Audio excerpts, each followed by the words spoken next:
Kita tak akan boleh buat rakyat kita semua ni bercakap bahasa Melayu. Saya cakap memang tak boleh. Sebab negara kita dibina atas dasar integrasi. Indonesia dibina atas dasar asimilasi. Bermakna, siapa yang bukan orang Indonesia, kan, yang tak boleh bercakap bahasa Indonesia, mereka dipaksa. Sebab itu kalau kita lihat, muka Jawa, tapi nama Cina. Muka Jawa, tapi nama Cina. Muka Jawa, tapi nama Cina.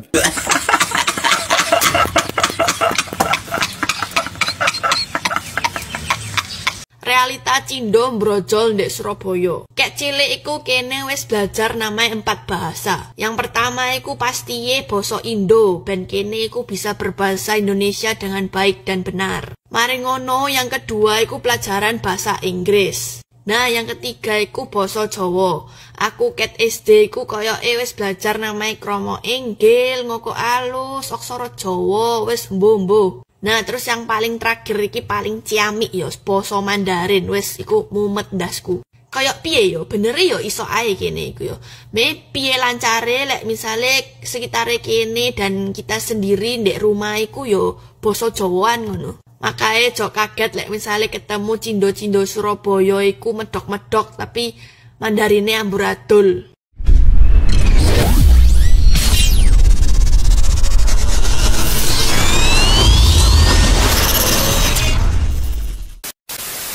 Di Indonesia, kata asimilasi sudah jadi bagian dari denyut sejarah bangsa.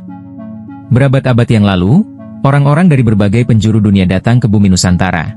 Ada yang dari Arab, dari Tionghoa, dari India, dari Eropa. Mereka datang membawa budaya, keyakinan, dan cita rasa hidup mereka sendiri. Mereka tinggal, menikah, berdagang, ikut gotong royong membangun kampung, dan lambat laun melebur menjadi bagian dari masyarakat. Tidak ada yang memaksa mereka untuk menghapus jati diri. Tidak ada yang datang mengetuk pintu lalu berkata, "Hei, lupakan asalmu." Yang ada justru percampuran budaya yang melahirkan warna-warni baru, makanan khas yang kaya rasa, tarian-tarian indah yang berlapis makna, bahasa-bahasa daerah yang saling mempengaruhi, bahkan cara hidup yang makin toleran. Seorang keturunan Tionghoa bisa tetap merayakan Imlek sambil menjadi prajurit TNI yang gagah. Seorang keturunan Arab bisa tetap memakai sorban sambil berdiri tegak menyanyikan Indonesia Raya. Seorang keturunan India bisa tetap makan kari setiap minggu, sambil ikut menari saman atau jaipong di sekolahnya. Itulah asimilasi di Indonesia. Bukan ancaman, bukan pemaksaan, tapi kesepakatan sosial yang lahir dari kenyamanan hidup bersama. Di sisi lain, Malaysia punya konsep integrasi. Mereka memelihara perbedaan dalam kota-kota tersendiri. Itu hak mereka. Tidak masalah. Tapi masalahnya, ada sebagian orang di sana yang malah sok ceramah seolah-olah merekalah dosen besar di kelas sejarah dunia.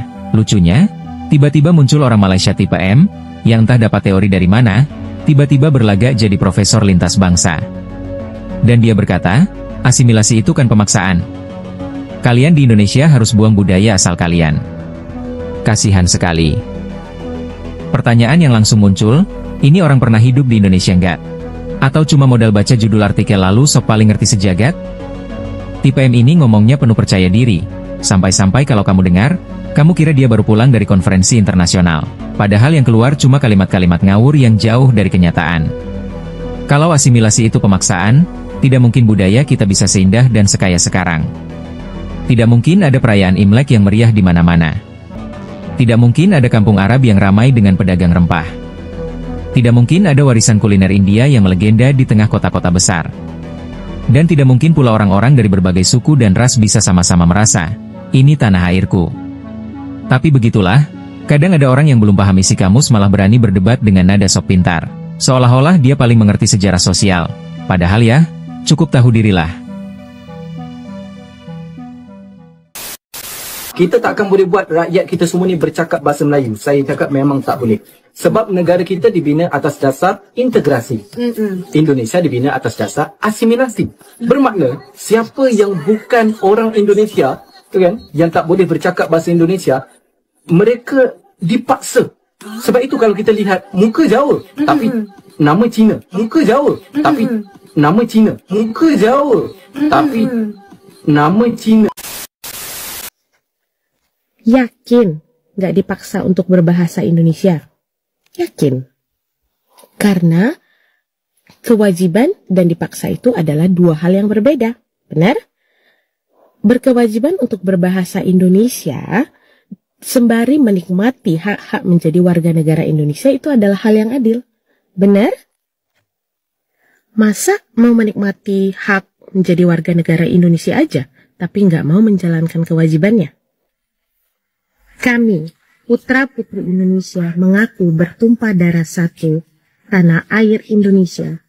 Kami, putra-putri Indonesia, mengaku berbangsa satu, bangsa Indonesia. Terus ada lagi yang nanya, ya di Indonesia karena nama-namanya nggak bisa pakai bahas nama daerah. Siapa bilang?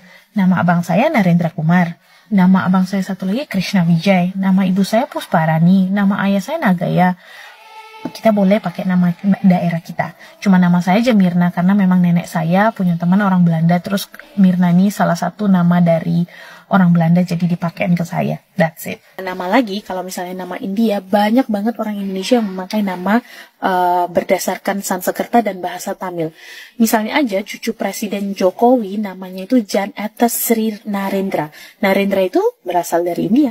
I think no more questions, kenapa kita nggak punya sekolah bahasa Tamil? Kita belajar bahasa Tamil dari organisasi Tamil.